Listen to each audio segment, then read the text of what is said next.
भद्रं कर्णेभिः शृणुयाम देवाः भद्रं पश्येमाक्षभिर्यजत्राः स्थिरैरङ्गैः सुष्ठुवागुंसस्तनूभिः मदेवहितं यदायुः स्वस्ति न इन्द्रो वृद्धश्रवाः स्वस्ति नः पूषा विश्ववेदाः स्वस्ति नस्तार्क्ष्यो अरिष्टनेमिः स्वस्ति नो बृहस्पतिर्दधातु ॐ शान्ति शान्ति शान्तिः ॐ सहना भवतु सहनौ भुनक्तु वीर्यं करवावहै तेजस्विनावधीतमस्तु मा विद्विषावहै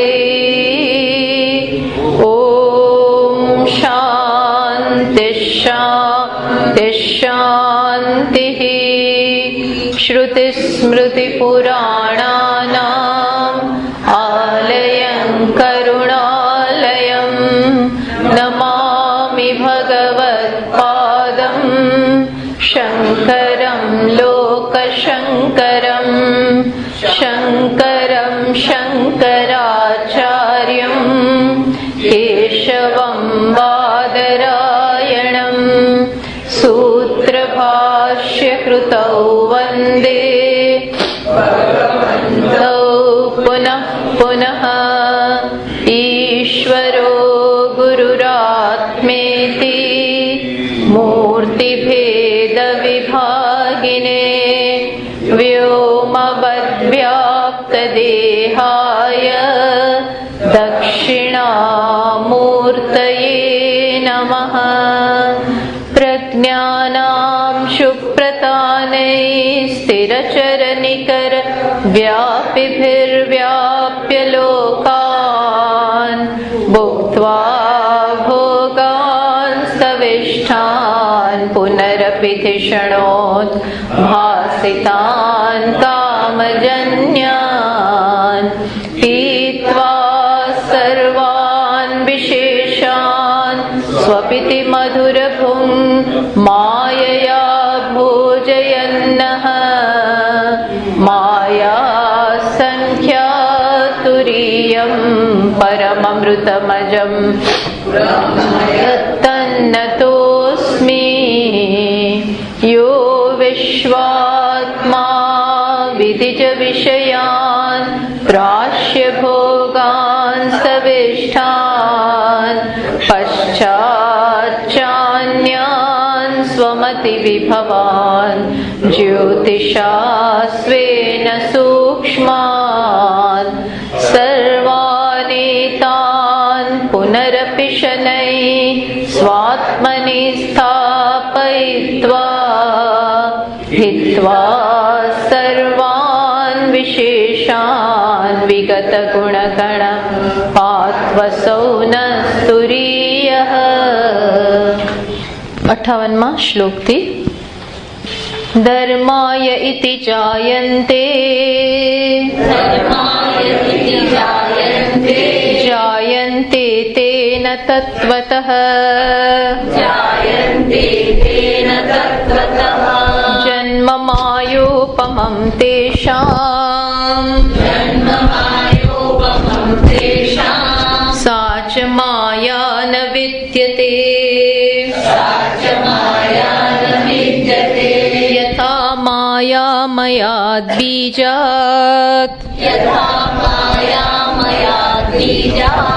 जायते तन्मयोऽङ्कुरः नासौ नित्यो न चोच्छेदी तद्वद्धर्मेषु योजना नाजे नादेषु सर्वधर्मेषु शाश्वता शाश्वताभिधा यत्र वर्णा न वर्तन्ते विवेकस्तत्र नोच्यते. અહીં સુધી કરેલું ને આપણે. હા, તો કયું છેલ્લે આપણને ધર્માય ઇતિ જાયન્તે પ્રશ્ન થયો કે આ બધું નથી એવું તમે કહો છો, છતાં પણ આ જીવોને, ધર્મ એટલે જીવોને અમે બધા જોઈએ છીએ, પંખો ના બધા જીવોને જોઈએ છીએ, તો એ ન હોય એ કેવી રીતે શક્ય બને? એટલે કે છે ધર્માય ઇતિ જાયન્તે, જાયન્તે તેન તત્વતઃ. આ ધર્મો એટલે કે આ સમગ્ર જગતને, જીવને, પ્રાણીઓને, આ બધા જીવંત જે બધા પ્રાણીઓ છે, જીવો છે, એ બધા એમનો જન્મ થતો હોય એવું જે લાગી રહ્યું છે એ શું છે? તે ન તત્વતઃ, એ તાત્વિક દ્રષ્ટિએ નથી. સ્પષ્ટ કહી દે છે, લાગે છે ખરું બધું જન્મતું હોય એવું, પણ તાત્વિક દ્રષ્ટિએ નથી. તાત્વિક જ સાચું છે, બીજું તો માત્ર એક આભાસ જ છે. જન્મતું હોય એવું લાગે પણ ખરેખર હોય નહીં, ન તત્વતઃ. તો પછી કેવું છે? તો પાછું કે છે જન્મ માયોપમમ તેષામ, તેષામ જન્મ, એ બધા જીવોનો, પ્રાણીઓનો જન્મ એટલે કે એમનું આવવું, એમનું જવું, જુદી જુદી અવસ્થામાંથી પસાર થવું, એ કેવું છે? માયોપમમ, માયા સમાન, માયાથી જન્મેલું. તો પછી માયાથી તો જન્મ્યું ને.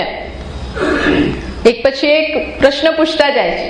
માયા એટલે દેખાવ તો ખરો ને, માયાથી તો આવ્યા ને, આવ્યા ખરા ને, ગમે તે રીતે માયાથી, તો માયાથી પણ આવ્યા ને. તો કે સાચ માયા ન વિદ્યતે, એ માયા પણ નથી. માયા યા મા સા માયા, આપણે સમજાવ્યું ને, યા મા સા માયા. યા એટલે કે જે, મા એટલે નથી, જે નથી એ માયા. અજબ ગજબની વસ્તુ છે, અનિર્વચનીય એટલે જ એના માટે કહેવાય છે. જે નથી છતાં પણ હોવાનો દેખાવ છે એ માયા છે. અર્થાત જે માયા જ ન હોય તો માયાથી જેનો દેખાવ છે અથવા જે જન્મે છે એવું લાગે છે, એ જીવ ક્યાંથી હોય? એ જીવો કે પ્રાણીઓ, ચલો માયાને કારણે, પણ માયા જ નથી તો પછી એ બી ના હોઈ શકે ને. જેમ સ્વપ્ન, આપણે ગયા વખતે ચર્ચા કરી કે સ્વપ્નમાં આ વ્યક્તિને અનેક બાળકો છે, એને બાળક થયું અને પછી એ બાળકના જન્માક્ષરો કાઢ્યા અને પછી જન્માક્ષર પ્રમાણે બધું જીવન એનું ગોઠવાતું ગયું. હવે જ્યારે સ્વપ્ન જ સાચું નથી તો પછી બાળક કઈ સાચું નથી, અને પછી એમાં એના જન્માક્ષર ને એના જીવનની બધી ઘટનાઓ એ પણ સાચી નથી. કેમ? કારણ કે સ્વપ્ન જ પહેલા દેખાવ છે, પછી દેખાવની પરંપરા, એ મુખ્ય દેખાવને કારણે બીજા બધા દેખાવ, એમ કહ્યું. પછી આગળ વાત ચાલી, યથા માયા, એ જ આમાં આવે છે, યથા માયામયા બીજાત જાયતે તન્મયઃ અંકુરઃ. દ્રષ્ટાંત આપે છે કે જે પ્રકારે બધું માયાથી આવ્યું, માયામયા બીજાત, જે બીજ પોતે માયા સમાન છે, માયા જ છે, દેખાવ છે, એમાંથી અંકુર ફૂટ્યું. માયાનું અંકુર કેવું હોય? જે ઉપાદાન કારણ જે હોય એવું જ એનું કાર્ય હોય. કારણ માટી હોય તો એમાંથી જે ઘડો જન્મે એ પણ કેવો હોય? માટીનો જ હોય, માટીમય જ હોય. ઉપાદાન કારણ જેવું હોય એવું જ કાર્ય હોય, કાર્ય એના કારણ જેવું જ હોય. તો કારણ જ જ્યારે જાદુનું છે, માયાનું છે, તો એમાંથી જન્મતું અંકુરય કેવું હોય? માયાનો. હવે એ માયામય અંકુરનો ઉચ્છેદ શું અને એનું આગળ વધવાનું શું, એનો નાશ શું અને એનો જન્મ શું? જેમ આપણે ગયા વખતે વાત કરી ને કે પેલા જાદુગરે આપણા બધાની સમક્ષ બીજ રોપ્યું, પછી ઢાંકી દીધું, પછી 5-10 મિનિટ પછી એ બીજ રોપીને ઉપર સરસ ડબ્બો મૂકી દીધો. 10 મિનિટ પછી ડબ્બો હટાવ્યો, ત્યાં તો અવળું થઈ ગયું, એ ઝાડ અવળું થયું. પૌધો, શું કહેવાય, છોડ પૌધો તો હિન્દી શબ્દ છે, છોડ થયો આવડો. પછી પાછું એ બતાવ્યો આપણને, પછી પાછો મોટો ડબ્બો ઢાંકી દીધો, પછી પાછો 15 મિનિટ પછી ખોલ્યો તો આવડું મોટું ઝાડ થઈ ગયું. પછી પાછું મોટું કંઈક ઢાંક્યું, પછી પાછું 15 મિનિટ પછી ખોલ્યું તો એનાથી મોટું, અને એમાં ફળ બેસી ગયા, અને એ ફળને તોડી અને ઓડિયન્સને આપ્યું કે ખાવ તમે. તો આ બધું કેવું? બધું માયામય, બીજ જ માયામય છે. તેમાંથી ફળ ને બેમાંથી બીજા ફળમાંથી, એ ફળમાંથી બીજ ને બીજમાંથી બીજું જન્માવો, એ બધું કેવું? માયા. આ જગત આખું આવું છે. ટૂંકમાં હવે શું કે છે કે એનું કોઝ, એનું મૂળ કારણ જ માયા છે, જે પોતે છે નહીં, જે પોતે જ નથી. એટલે ત્યાં જુઓ, આ જગત વિશે કોઈ પણ નિર્ણય કરતા પહેલા, એમાં કંઈ પણ આગળ કરતા પહેલા એની વસ્તુઓને, એના દૃશ્યોને સત્ય માનીને કંઈ પણ પ્લાનિંગ કરતા પહેલા તમે એનું મૂળ કારણ જ તપાસો, પછી કરો કે ભાઈ હું ત્યાં જઈને બિઝનેસ કરીશ ને આમ કરીશ ને તેમ. પણ પહેલા તું જઈને તપાસ કર કે જગ્યા કેવી છે, તે તારો બિઝનેસ ચાલશે, એની કોઈ ગુંજાઈશ છે, કોઈ શક્યતાઓ છે? એમ આ તું આ મૂળ કારણ જ તપાસ. એમ કે છે ન અસૌ નિત્ય, આ કારણ જ નિત્ય નથી. ન ચ ઉચ્છેદી, જે પોતે જ સત્ય ના હોય તેનો નાશય એ પણ સાચો નથી. એનું આવવું, એનું જવું, એનું રહેવું, આ બધી જ વસ્તુ કેવી છે?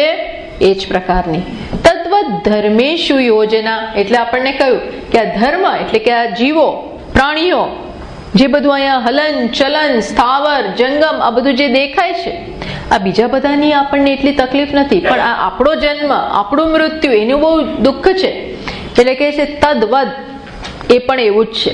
ધર્મેશુ યોજના, એ પણ એ જ પ્રકારનું છે. ટૂંકમાં પરમાર્થતઃ ધર્માણામ જન્મ નાશ વા ન યુજ્યતે.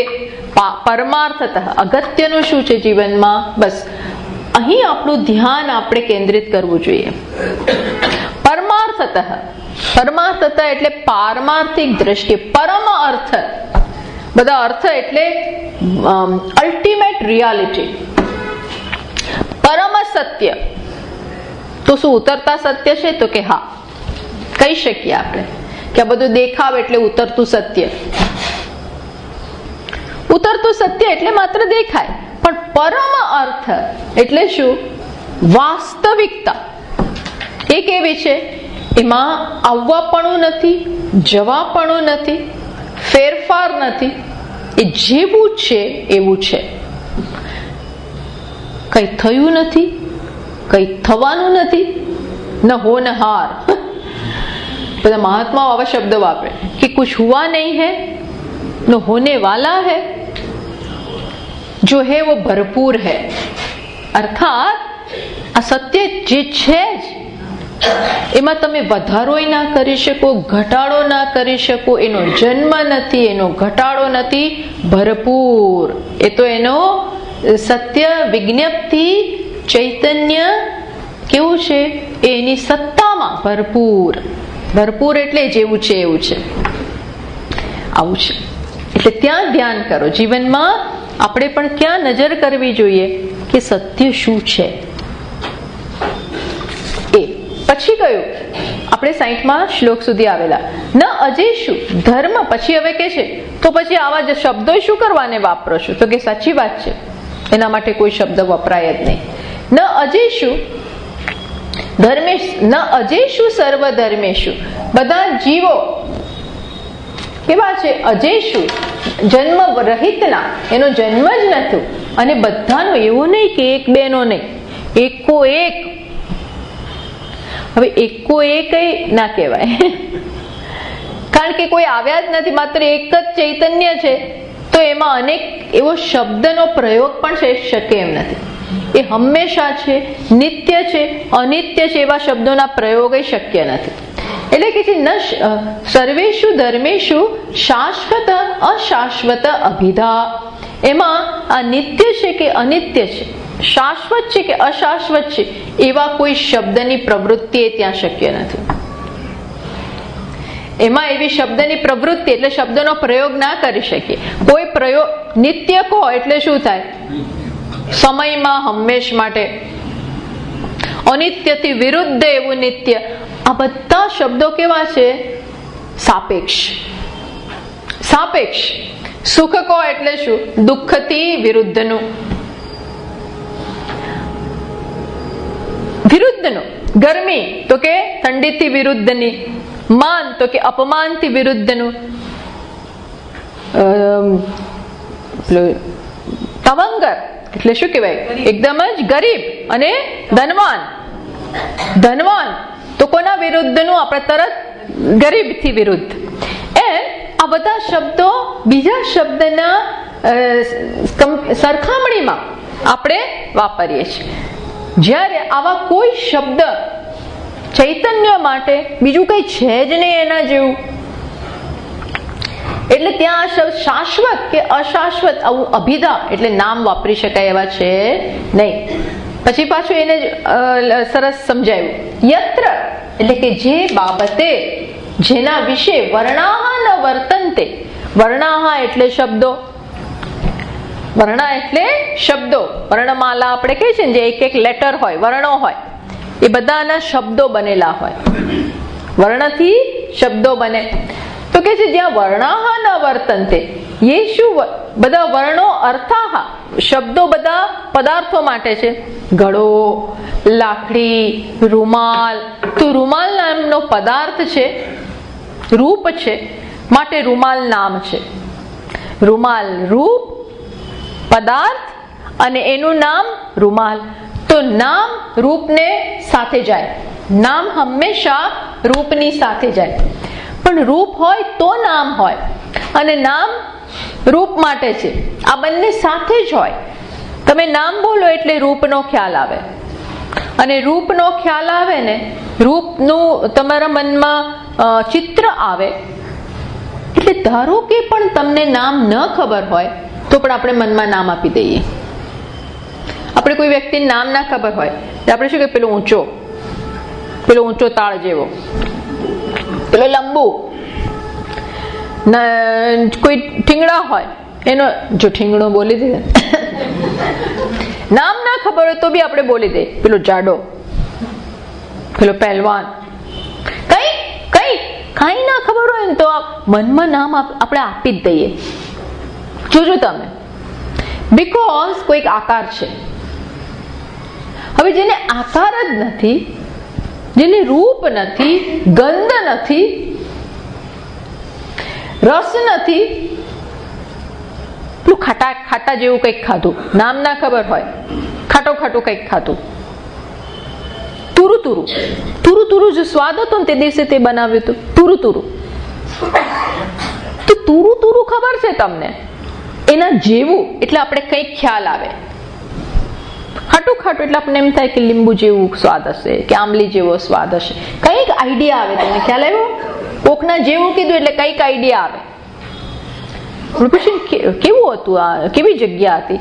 તો કે દિલ્હીમાં પેલું જોયેલું ને એના જેવું જ હતું, અથવા અહીંયા અક્ષરધામ જોયું ને એવું જ ત્યાં છે. એટલે અહીંના જેવું કંઈક ખ્યાલ આવે. એમ અમે ખ્યાલ શું આપવો બ્રહ્મમાં? કોના જેવું? એટલે શબ્દો ત્યાં જઈને બંધ થઈ જાય, કારણ કે કોઈ રૂપ રંગ નથી. શબ્દ શું આપવો? મોટું મોટું મોટું. પણ તમે મોટું શું જોયું છે? તમે જે મોટું જોયું છે એના આધારે તમે બ્રહ્મને મોટું કહો છો. તમને મોટાઈનો કોઈ ખ્યાલ જ નથી. અને મોટું પણ કોઈ કંઈક આપણે કહીએ ને, રૂમ જેટલું મોટું, બિલ્ડિંગ જેટલું મોટું, એમ્પાયર સ્ટેટ બિલ્ડિંગ જેવડું, એનાથી આગળ પૃથ્વી જેવડું, સૂર્ય જેવડું, ગેલેક્સી જેવડું. પછી આપણે ગેલેક્સી જોઈ નથી. પછી ક્યાં જશો તમે? એટલે એ બધી વસ્તુઓ એક સીમા બને છે. સીમા, રૂમ જેટલું. હવે બ્રહ્મની કઈ સીમા આપવી? કોઈ સીમા જ આપી શકાય એમ નથી.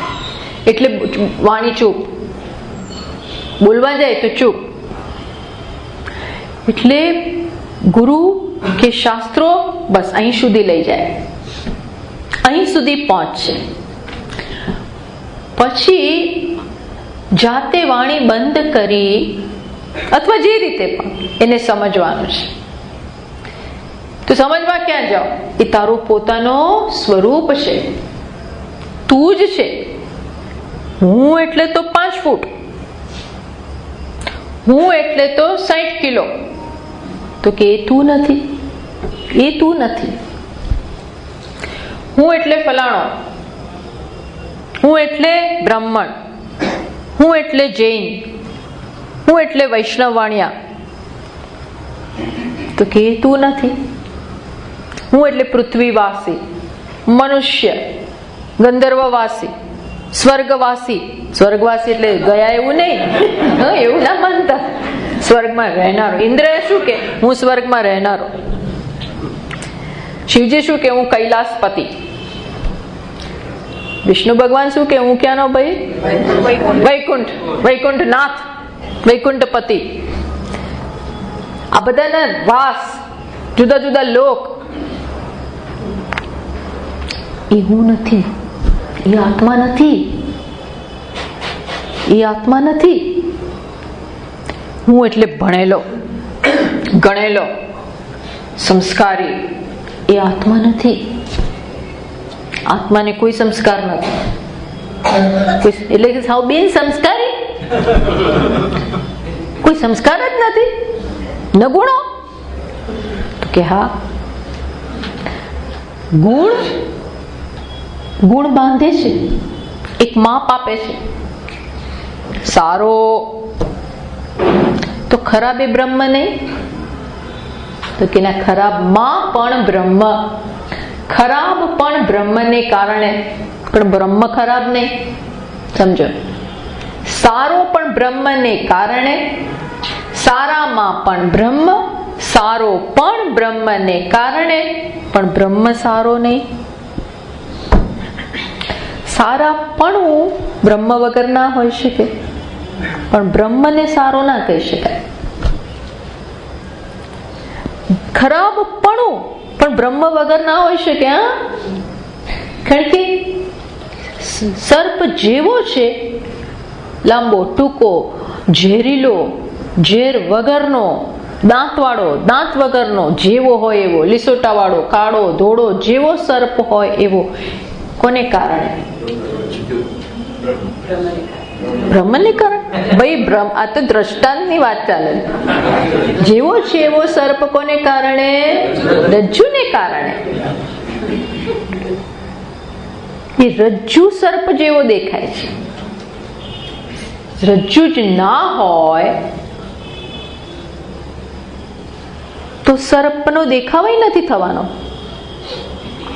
એમ પણ એ સર્પ કેવો છે? માત્ર અધ્યારોપિત, માત્ર દેખાવાય નહીં, રજ્જુને જ સર્પ માની લીધો છે. રજ્જુનું નામ નિશાન નથી, અરે સર્પનું નામ નિશાન નથી ત્યાં. એમ જેને સારો કહું છું એ સારોપણું ત્યાં છે જ નહીં, પણ સારાપણાનો ખ્યાલ ત્યાં ચમકે છે. ત્યાં છે ખરેખર શું? બ્રહ્મ. જે સારું નથી એનામાં એવા એકેય ગુણ નથી. એટલે કે છે કે ત્યાં કોઈ વાણી નથી પહોંચતી, મન પહોંચતું નથી. મને હવે હું જો વિચાર કરું, જ્યાં સુધી મન પણ નામ અને રૂપમાં જ વિચાર કરે, નામ અને રૂપની સીમામાં જ મન પહોંચે છે, ગુણોની સીમામાં જ મન પહોંચે છે. જ્યાં ગુણ નથી, રૂપ નથી, રંગ નથી, આકાર નથી, કોઈ ખ્યાલ પણ નથી, કોઈ આઈડિયા પણ નથી, પછી મન શું કરશે? મનની પ્રવૃત્તિ બંધ. વિકલ્પ હોય, સવિકલ્પ એટલે કહીએ છીએ ને, એ સમાધિ સવિકલ્પ સમાધિ આપણે કહીએ છીએ. સવિકલ્પ એટલે એમાં કઈ ખ્યાલ છે, શબ્દોને આધારે કંઈક વિચાર ચાલતા હોય. રૂપને આધારે ભગવાનનો વિચાર કરો, કૃષ્ણનો મુરલી મનોહર, પછી આપણે ધ્યાન કરીએ તો એ સવિકલ્પ.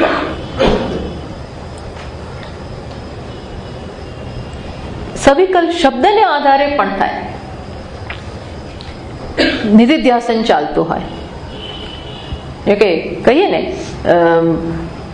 અશોચ્યાન, અથવા તો આત્માનું વર્ણન થતું, આશ્ચર્યવત પશ્યતિ કશ્ચિદેનમ, એને શસ્ત્રો છેદી નથી, નૈનમ છિંદંતી શસ્ત્ર. એટલે તમે વિચાર કર, શબ્દોને આધારે વિચાર ચાલે છે કે શસ્ત્રો પણ છેદી ન શકે, કારણ કે એ કોઈ પદાર્થ નથી. આ બધું સવિકલ્પ કહેવાય. વિકલ્પ સહિતનું, વિચારો સહિતનું કંઈક તમારો વિચારો ચાલે છે. નિર્વિકલ્પ એટલે શું? ત્યાં મન બંધ થઈ જાય, વાણી તો બંધ જ છે. બસ. વિવેક તત્ર ન ઉચ્યતે, વિવિક્તા તત્ર. વિવેક તત્ર નો વિવેક, ત્યાં વિવેક પછી રહેતો નથી. કઈ પ્રકારનો વિવેક? કે આ નિત્ય કહેવાય, આ અનિત્ય કહેવાય, આ આત્મા કહેવાય, આ અનાત્મા કહેવાય, આ જડ છે. અત્યારે આપણે ચેતનને ઓળખતા નથી, એટલે આપણે કહીએ છીએ કે આ બધું જડ. જે સૂક્ષ્મ શરીર નથી એ બધું જડ, જે પરપ્રકાશ્ય છે એ બધું જડ. પણ પછી તો આ કઈ છે? શરૂઆતમાં અનાત્માને આપણે સત્યતા આપી દીધી છે. માટે શાસ્ત્રો કહે છે કે આત્મ અનાત્માનો વિવેક કરો. કારણ કે અનાત્મા આપણા માટે સત્ય છે. આ અનાત્મા છે છતાં સત્ય છે, એને હું માનું છું, માટે એવું કહેવામાં આવે છે આ તું નથી. પણ પછી શિષ્ય કે શ્રોતા સૂક્ષ્મ બનતા જાય, એટલે ધીમે ધીમે ધીમે અનાત્માનું મિથ્યાત્વ જોતા જાય. પછી એને ખ્યાલ આવે કે આ સ્વપ્ન સમાન સૃષ્ટિ છે, સૃષ્ટિ છે જ નહીં. હવે કોનો વિવેક કરે? કઈ બે વસ્તુને છૂટી પાડે? બીજું રહ્યું જ નથી, એક માત્ર જ છે. એટલે વિવેક કરવાની હવે આવશ્યકતા નથી. વિવેકની અવધિ આવી ગઈ, ફૂલ સ્ટોપ. પહેલેથી નહીં, પહેલા તો કરવાનો, પણ જ્યારે અનાત્મા રહે નહીં, એકમાત્ર એકમ એવ અદ્વિતીયમ, એક જ રહી ગયું, પછી તો જળ અને ચેતન એવાય વિભાગ ના રહે. પછી શું કે છે? હવે વિવેકની આવશ્યકતા નથી. એના માટે શું છે? માત્ર ચૈતન્ય. એટલે યોગ શાસ્ત્રમાં કયા શબ્દો વાપરે છે? અસંપ્રજ્ઞાત સમાધિ અને સંપ્રજ્ઞાત સમાધિ. સંપ્રજ્ઞાત એટલે વિકલ્પ સહિતની, અને અસંપ્રજ્ઞાત સમાધિ એટલે વિકલ્પ વગરની, નિર્વિકલ્પ. ત્યાં પછી રમણ મહર્ષિ જેમ કે છે કે માનસંતુ કિમ માર્ગણે કૃતે નૈવ માનસમ માર્ગ આર્જવાત. મન શું છે એવો વિચાર કરતા તમે આગળ વધો તો ખ્યાલ આવે કે મન તો જતું રહ્યું, કારણ કે નામ રૂપ હવે બંધ થઈ ગયા તમારા સમજને કારણે. એટલે મન એના કારણમાં જતું રહ્યું. એનું કારણ એટલે આત્મતત્વ. એનું ફદફદ ચાલતું હતું. જેમ દૂધ હોય ને, દૂધને ગેસ ઉપર ચાલુ રાખો ને, ગેસ ચાલુ રાખો તો શું થાય? અને તમે પાછું ફૂલમ ફૂલ નથી મૂક્યું. ઘણા લોકો બહેનો શું કરે? ધીમો મૂકીને બધા કામ કરે. એકદમ ધીમું રાખીથી તો ગેસ એકદમ સ્લો ઉપર, અને પછી ઝાપટે ઝૂપટે શાક સમારે બધા કેટલાય કામ કરે. આપણને ખબર છે. એટલે શું થાય, પેલું દૂધ ઉકળ્યા કરે, પછી શું થાય, ફત દાળમાં આવું થાય, ખબર છે ને, અવાજ આવતો હોય છે. એ જ્યાં સુધી હજી મનમાં બધું આ ફદ આને શું કહેવાય, મનનું ફદ ચાલુ છે. એ ચૈતન્યનું ફદ એટલે મન, વિકલ્પો બધું બંધ થઈ ગયું. એ ક્યારે બંધ થાય? યોગી લોકો પ્રાણાયામથી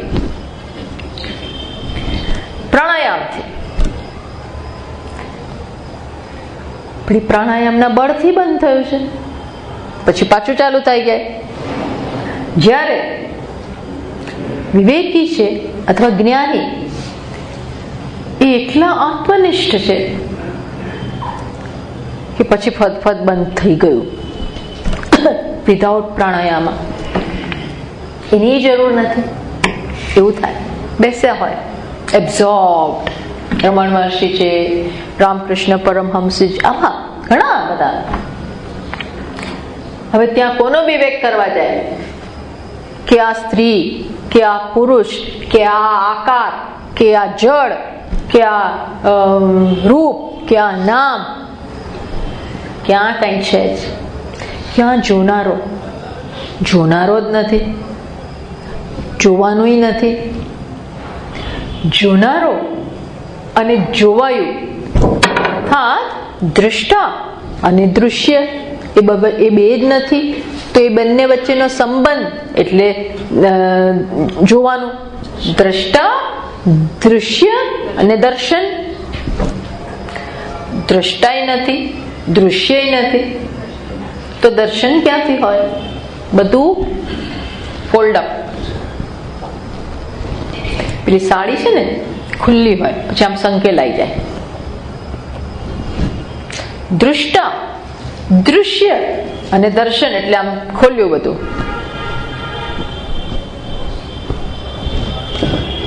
હવે કાંઈ નથી. એટલે કે ક્યાં વિવેક કરવો? હવે મૌન વ્યાખ્યા, મૌન એટલે રમણ મહર્ષિ પાસે કોઈકે જઈને પ્રશ્ન પૂછ્યો કે સાચું તપ કોને કહેવાય? સાચું તપ એ કયું છે? તેમણે જવાબ આપ્યો કે જ્યાંથી આ શબ્દો નીકળે છે ને, જ્યાંથી શબ્દો નીકળે છે ત્યાં તું પહોંચ. ઇન્ક્વાયર, એ કોણ છે એ તું જાણ. જ્યાંથી, એટલા ઊંડે ઉતરવાનું નહીં. પેલું ડોક્ટરો પેલું અંદર નાખે ને, એન્ડોસ્કોપી ફેન્ડોસ્કોપી બધું કરે જાત જાતનું, એમ અંદર ઉતરવાનું નથી. પણ કોર, વ્યક્તિત્વના કોર એટલે હાર્દ. હાર્દમાં જાઓ. આપણે ઉપજ છબછબિયામાં છીએ. વિચારથી ગંભીર બનીને આ હું કોણ છું પૂછપૂછ નહીં કરવાનું. હું કોણ છું એમ કોઈ જવાબ નહીં મળે. એક જન્મો જતા રહેશે તોય જવાબ નહીં મળે. એમ કે જવાબ ના મળે તો આ બધું શ્રવણ હોય.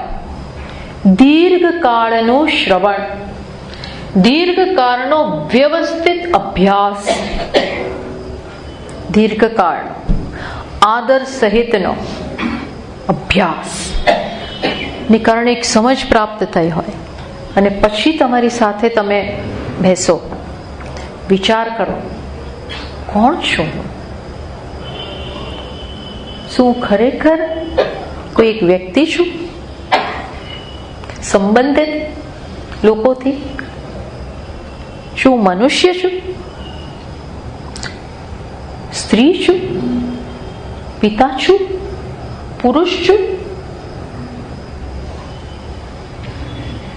આવા ગુણ ધરાવું છું? વૈદિક છું? સંન્યાસી છું? ગૃહસ્થ છું? યુવાન છું? વૃદ્ધ છું? None of this. આમાંનું કાંઈ નથી. શું અજ્ઞાની છું? જ્ઞાની છું? નહીં. કશું જ ત્યાં નથી. કશું નથી એટલે સાવ કાંઈ નહીં. તો કે કાંઈ નહીં છો તું? શૂન્ય છો? તો કે ના, ભરપૂર. ભરપૂર.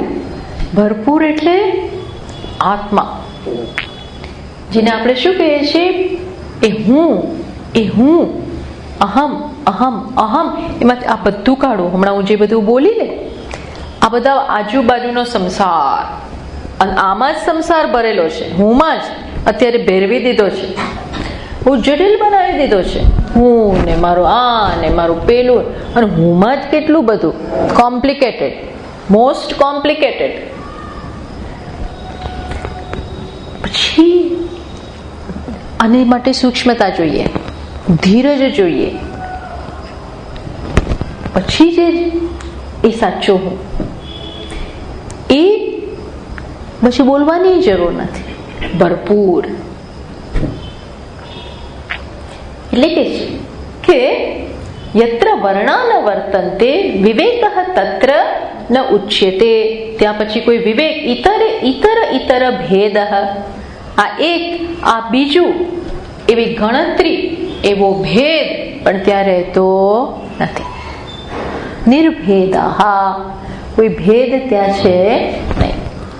તો કે છે, તો તમે કહ્યું કે આત્મનઃ શબ્દ અગોચરત્વે કથમ અસો વ્યાખ્યાતૃભિ શબ્દૈઃ એવ પ્રતિપાદ્યતામ આચરતિ.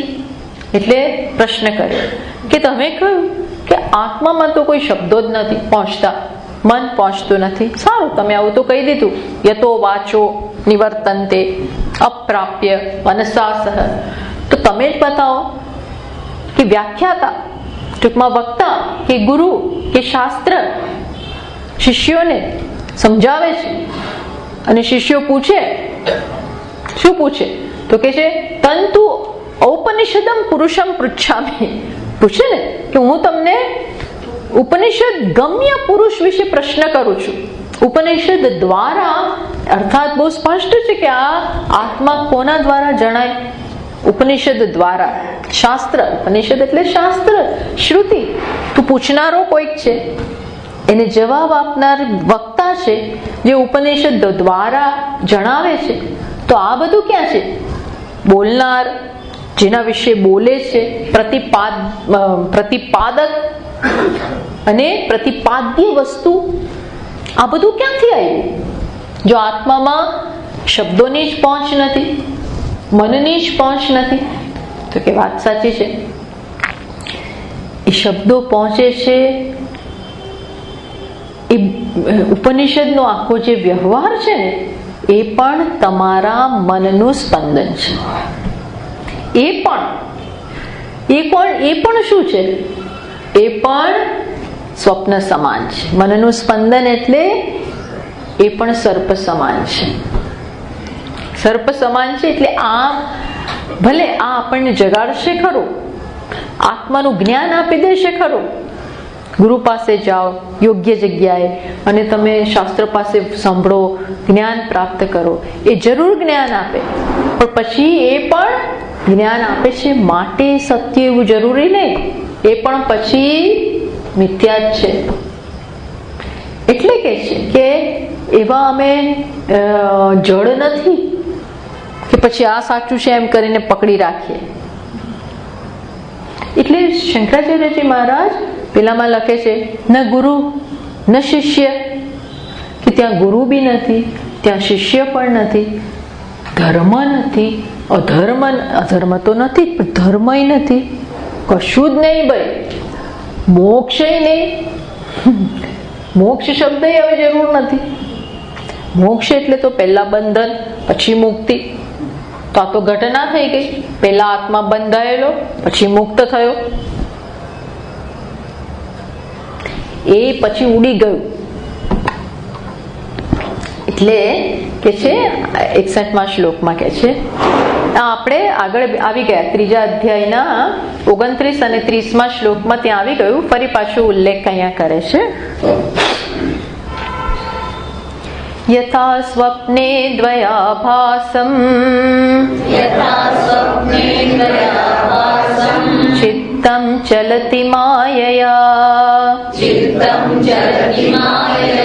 તથા જાગ્રદ્વયાભાસમ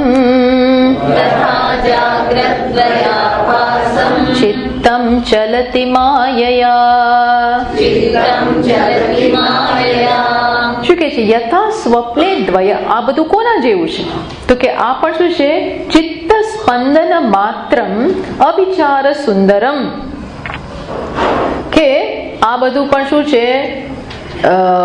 બધો વ્યવહાર, ગુરુ અને શિષ્ય અને શાસ્ત્ર અને એ બધું પણ શું છે? ખરેખર ચિત્તનું સ્પંદન જ છે. એની ચર્ચા કરી.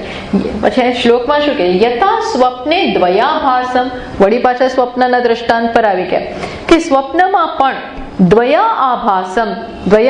હા જુઓ, અહીંયા અનેક હોય, દ્વૈત છે એવો આભાસ જન્મે છે. સ્વપ્નમાં જન્મે છે સ્વપ્ન જોનારો, અને સ્વપ્નનું જગત પેલું દ્વૈત જોનારો. જુઓ, સ્વપ્ન જેવું ઉત્પન્ન થયું એટલે સ્વપ્ન દ્રષ્ટા આવી ગયો. જેવું સ્વપ્ન આવ્યું, ક્યારે આવે છે એ આપણને નથી ખબર પડતી. ખબર પડે એકદમ આવી ગયું હોય, એકદમ આપણે જોનારા બની ગયા અને એકદમ જગતમાં વિચરવા માંડીએ. આખી દુનિયા શરૂ થઈ ગઈ અને એકદમ બંધ થઈ જતી હોય છે. જેવા સુષુપ્તિમાં સરખી પડીએ એટલે દુનિયા આખી ગઈ. પણ ક્ષણ પર શું લાગ્યું? સ્વપ્ને દ્વય આભાસમ ચિત્તમ ચલતી માય. કોણે કર્યું ભયા? આ દ્વયનો, દ્વૈતનો આભાસ કોણે જન્માવ્યો? ચિત્તમ, મન. સ્વપ્ન શું છે? મનનું દુનિયા, સ્પંદન, મનનું સ્પંદન, મનનું ફેલાવવું. ફેલાવવું એટલે સ્વામીની જેમ બહાર નીકળવું. ફેલાવવું એટલે ક્યાં જાય? ક્યાં? આમ અંદર, આમ બહાર ના ફેલાય પણ અંદર ફેલાય એવું નથી. એ શું છે? કહી નથી શકાતું. જુઓ, કશું કહી જ નથી શકાતું. માત્ર અનેકપણાનો ભાસ થાય છે. અને તે વખતે સાચું લાગે. સાચી આપણે એક્ઝામ આપવાની હોય અને એક્ઝામ નજીક આવતી હોય, સ્ટુડન્ટો હોય ને ત્યારે એમને આવા સ્વપ્ન જેવાય. આપણી અવસ્થા મનમાં જે ચાલતું હોય ને એવું દેખાય. સ્ટુડન્ટોને કેવા સ્વપ્ન આવે? કે કાલે પરીક્ષા છે અને પછી પરીક્ષાનો દિવસ આવે, માંડ આખી રાત જાગીને વાંચ્યું, છેલ્લે ઊભો થયો એ આખું વર્ષ મજા કરી અને છેલ્લા 2 મહિના જાગે છે અને પેપર એવું ખરાબ જાય. હવે પેપર લખનારો આખું પેપર, હજુ પેપર તપાસ, આ બધું કોણ? ચિત્તમ.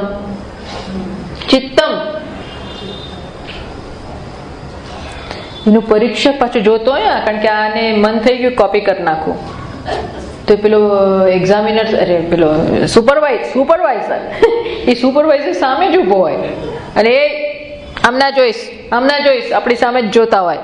પાછળ નહીં જોવાનું, આગળ નહીં જોવાનું, નહીં તો આપણે આમ જોઈ નાખી શું લખે. આ સ્ટુડન્ટો બધું આવું કરતા હોય. આ બધું સ્વપ્નમાં જુએ છે. તો શું છે? ચિત્તમ ચલતી માયયા. ચિત્તમ ચલતી માયયા. આ બધું શું છે?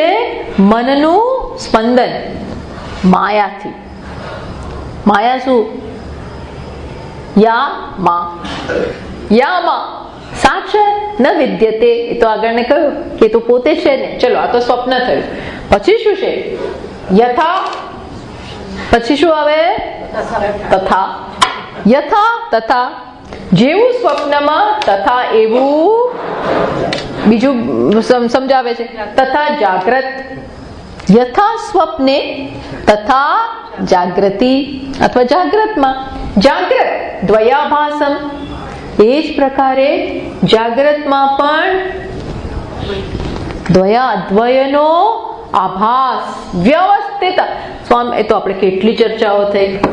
કે સ્વપ્ન બરોબર છે, કે અમે બધું માનવા તૈયાર છે કે એ શું છે, દ્વયનો આભાસ. પણ આ તો નહીં જ, આ તો નહીં જ.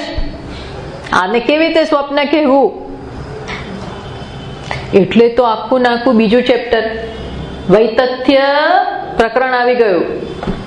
પાછું આ બધું રિવાઇઝ કરવાનું તમારા લોકોએ. આ સીડી છે, સેજલબેન બધી સીડી તૈયાર કરે છે માંડુક્યની. આ તો બધું સતત સાંભળ્યા કરવું પડે, વાંચ્યા કરવું પડે, તો ખ્યાલ આવે કે વૈતથ્ય પ્રકરણ એટલે મિથ્યાત્વ કેટલું સમજાવ્યું, કેટલી ચર્ચાઓ થઈ. પહેલા તો ત્યાં સ્વપ્નને જ સ્વપ્ન આ લોકોએ ના સ્વીકાર્યું. એના સ્વપ્નમાં હું ખરેખર બહાર જાઉં છું, એવા ચેમ્પિયનો છે. સ્વપ્નને સ્વપ્ન જ નહોતા સ્વીકારતા, દ્રષ્ટાંત જ સ્વીકારે ને. એટલે પહેલા તો દ્રષ્ટાંત પુરવાર કર્યું. આપણે તો બે ધડક કહી દીધું, યથા તથા. જેવું સ્વપ્નમાં એવું જાગ્રતમાં. તો કે સ્વપ્નમાં જેવું એટલે શું? સ્વપ્નમાં તો હું ખરેખર બોમ્બે ગયો. તો કે ભાઈ તું ગયો ક્યારે ને આવ્યો ક્યારે ને પાછો એ જ પલંગમાં ક્યારે સૂઈ ગયો? જગ્યા હતી, સમય હતો. એટલે બહુ બધા દલીલો કરી અને એને પુરવાર કર્યું કે સ્વપ્નમાં તું ક્યાંય જાતો જ નથી. ટૂંકમાં અહીંયા તો શું કહે છે, તથા જાગ્રત. એટલે મારું કહેવાનું શું છે, આ બધું જૂનું જતા નહીં રહેવાય, પાછું માંડુક્ય નહીં થાય. આપણી પાસે જીવન બહુ છે નહીં કે આપણે ફરી માંડુક્યમાં પાછા આવીશું, એવું બહુ શક્ય નથી. એટલે આ તો બધું કાં વાંચો, કાં મદદની જરૂર હોય તો સીડીઓ સાંભળો. અમારા સીડી આપવા માટે નથી કહેતી હું, પણ આ સાંભળવા જેવું છે. આ બધું વૈતથ્ય પ્રકરણ, અદ્વૈત પ્રકરણ, આગમ પ્રકરણ, અને અત્યારે કયું ચાલે છે, અલાત પ્રકરણ. આ બધાની અત્યારે કેટલી સીડીઓ થઈ? ઘણી બધી થઈ. બધી બહુ એમને આપીશું, પછી સાંભળો. 15 MP3. MP3 એટલે કેટલી? આ તો એક વાત કરું છું, લગભગ 20-22 કલાક. હા, એક MP3 માં 20-22 કલાકનું ટોક હોય, મીન્સ એટલું લેક્ચરો હોય અંદર આપણા દરરોજના. એટલે આ તો તમારા આને અભ્યાસ કહેવાય. અભ્યાસ કરવાનો, સામે રાખીને બેસીને પાછું આ તો સતત કરીએ. અભ્યાસેન તુ કૌંતેય વૈરાગ્યેણ ચ ગૃહ્યતે. ભગવાને કહ્યું, અર્જુન કહે છે મારું કઈ ચાલતું નથી, આ ભાઈ મન મારું માનતું જ નથી. તો કે નહીં માને ભાઈ, એ તો શું કરવું પડશે? સતત અભ્યાસ. સતત મનને એ ટ્રેક ઉપર લાવો, સતત લાવો. સતત મન તો છે, પણ આપણે મનથી સાથે કળથી કામ લો. મન સાથે એકદમ કળથી કામ લો, બળથી નહીં. કળ. એટલે આ બધું કર્યા કરવાનું આપણે. એટલે કે છે તથા જાગ્રત. એ જ પ્રકારે જાગ્રતમાં દ્વય આભાસમ, આ અનેકપણું જે લાગે છે, ઊંચ નીચ જીવનમાં, આ ઘટના પેલી ઘટના, સારું ખરાબ, અને આ જગતમાં તો આહાહા શું છે, 84 લાખ યોનિઓ આ જગતમાં. એ જ હવે વાત આવે છે. શું છે ભાઈ આ બધું? What is all this? ચિત્તમ ચલતી માયા. આ બી શું છે? ચિત્તનું સ્પંદન. પેલું નાના સ્કેલનું, આ કેવા સ્કેલનું? વિશાળ. આ વિશાળ સ્કેલનું છે. પેલું તો ક્ષણભરમાં આપણે ઉઠી જઈએ છીએ. આમાં ઉઠવાનું કેવું છે? જ્ઞાનમાં.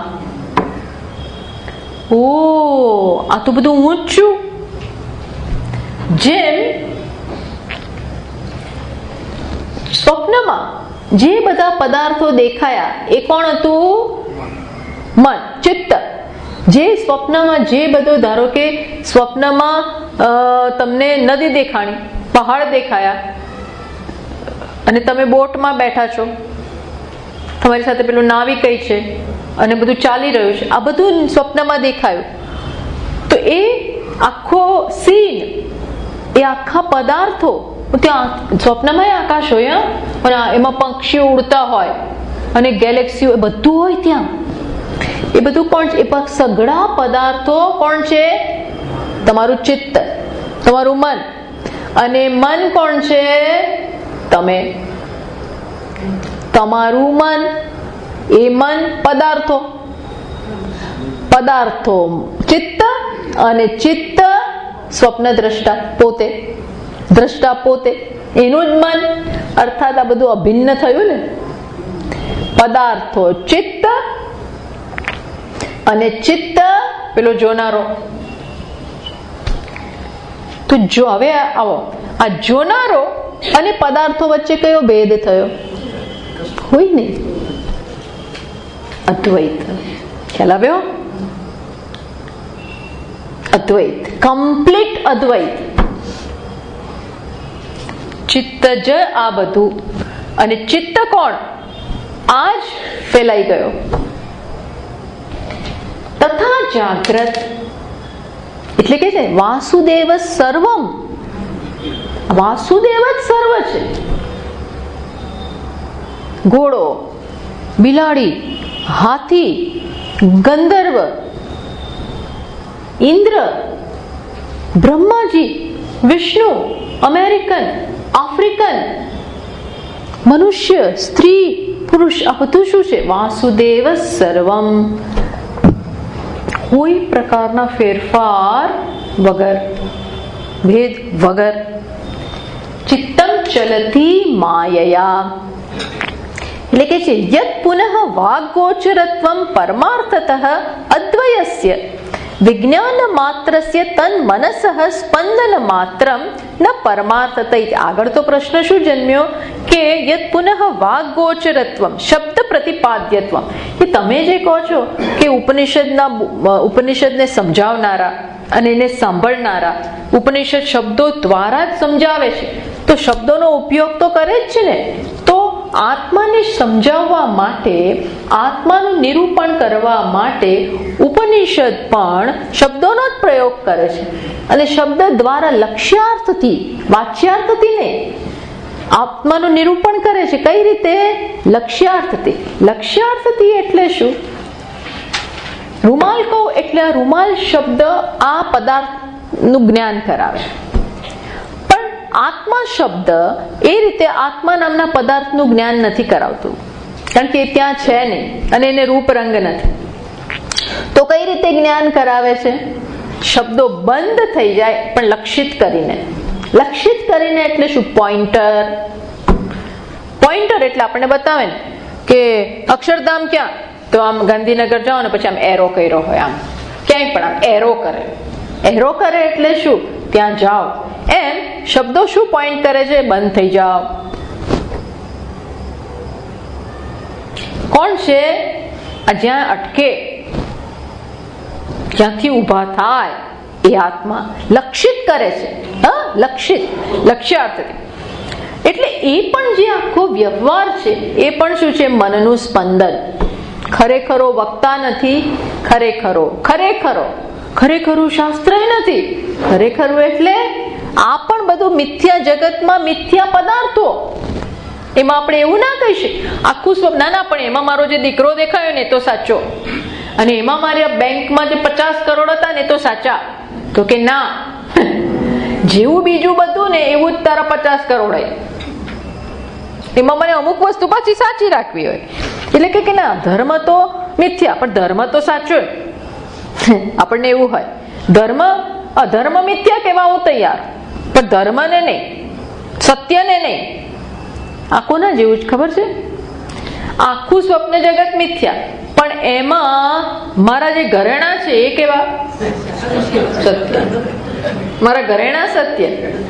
એટલે ભલે આખા સ્વપ્ન જગતમાં એવું આપણે થાય કે ના હું આખું જાગી જાઉં, પણ ઘરેણાને અકબંધ રાખીને સ્વપ્નમાં પકડીને રાખીને બેસી રાખું. Is it possible? Tell me. એ શક્ય છે? એ તારા ઘરેણા જે ચાંદીના હોય કે સોનાના હોય કે પ્લેટિનમના હોય કે જે હોય એ બધા કેવા છે? આખું પેકેજ મિથ્યા. એમ આ જગતમાં સત્ય છે વ્યવહારિક, કે જે પણ ધર્મ, અધર્મ, અર્થ, કામ, ધર્મ અર્થ કામ મોક્ષ આ બધું મિથ્યા. મિથ્યા એટલે શું? સ્પંદન. શાસ્ત્રો પણ ના શાસ્ત્રો તો સત્ય, એ કામ કરાવે, એ કામ કરાવશે, જગાડી દેશે, પણ એ પણ કેવું? મિથ્યા. પછી ત્યાં કોઈ લાગણી વેડા નથી.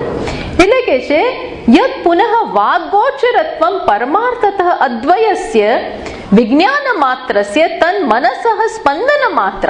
એ પણ શું છે? મનનું માત્ર સ્પંદન. શબ્દોથી જે પ્રતિપાદ્ય થાય છે, શબ્દોથી જે જણાવાય છે, એ બધો આખો વ્યવહાર પણ સ્પંદન જ છે, ન પરમાર્થતઃ. કેમ? તો 62મા શ્લોકમાં કહે છે અદ્વયમ ચ દ્વયાભાસમ ચિત્તમ સ્વપ્નેન સંશયઃ અદ્વયમ ચ દ્વયાભાસમ તથા જાગ્રન્ન સંશયઃ. એ જ પ્રકારનો શ્લોક છે. અદ્વયમ ચ દ્વયાભાસમ ચિત્તમ સ્વપ્ને ન સંશયઃ. શું કે છે? સ્વપ્નમાં એક જ છે ભાઈ. સ્વપ્નમાં સુનારો પલંગ પર જે સૂતો છે, કે ગમે ત્યાં સૂતો હોય, રેલવે સ્ટેશન પર સૂતો હોય ને બિચારો, એને સ્વપ્ન આવતું હોય, ગમે ત્યાં સૂતો હોય, એ સૂતેલો માણસ જ શું બની જાય? એ છે એક જ, પણ શું છે? એ એક જ સ્વપ્ન દ્રષ્ટા બને અને અનેક દેખાય. ન સંશય, એમાં કોઈ આપણને સંશય છે નથી. તો એ જ પ્રકારે અદ્વયમ ચ દ્વયાભાસમ તથા જાગ્રન્ન સંશય. જાગ્રતમાં પણ આ જોનારો એ શું બની? જોનારો એટલે ફલાણી વ્યક્તિ નહીં, જોનારો એ શું બની ગયો? દ્વયાભાસમ છે અદ્વૈત, એટલે કે અદ્વૈત આત્મા જ દ્રષ્ટા બની જાય. બન્યો એ પણ માત્ર આભાસ, અને અનેક જે જોવે છે એ પણ આભાસ. ન સંશય, એમાં કોઈ સંશય છે નહીં.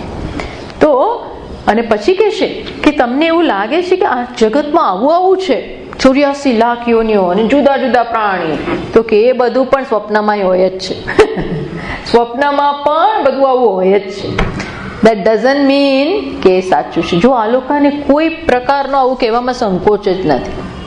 ગમે એવું ભલું આ વસ્તુ હોય, પદાર્થ હોય, આ મિથ્યા? તો કે મિથ્યા. મિથ્યા એટલે આપણે કોઈ તિરસ્કાર નથી, ઉતારી પાડવાનું નથી, પણ મિથ્યા એટલે શું? દેખાવ. આ દ્રઢતા છે, આ જ્ઞાનની સ્પષ્ટતા છે. આ શું છે? ક્લેરિટી. ક્યાંય ફસાવાનું નહીં, ક્યાંય ફસાવાનું નથી. આવું સમજ હોય ને તો જ માણસ ફસાય નહીં, નહીતર ફસાઈ જાય. એટલે આ બુદ્ધિ યોગ કહેવાય. ભગવાન કૃપા કરે તો શું થાય? ભગવાન પર તમારા ભગવાન ક્યાંથી આવ્યા આ મિથ્યામાં? તો કે મનસ્પંદન, મનનું સ્પંદન. આવતા વખતે આપણે ચર્ચા કરીએ આની વધારે. ઓમ પૂર્ણમદ પૂર્ણમિદં પૂર્ણાત પૂર્ણમુદચ્યતે પૂર્ણસ્ય પૂર્ણમાદાય પૂર્ણમેવાવશિષ્યતે. શાંતિ શાંતિ શાંતિ. શંકરં શંકરાચાર્યં કેશવં બાદરાયણં સૂત્રભાષ્યકૃતૌ વંદે ભગવन्तૌ પુનઃ પુનઃ. ઈશ્વરો ગુરુરાત્મેતિ મૂર્તિભેદવિભાગિને વ્યોમવદ્વ્યાપ્તદેહાય દક્ષિણામૂર્તયે નમઃ. ઓમ શાંતિ શાંતિ શાંતિ. હરિ ઓમ. શ્રી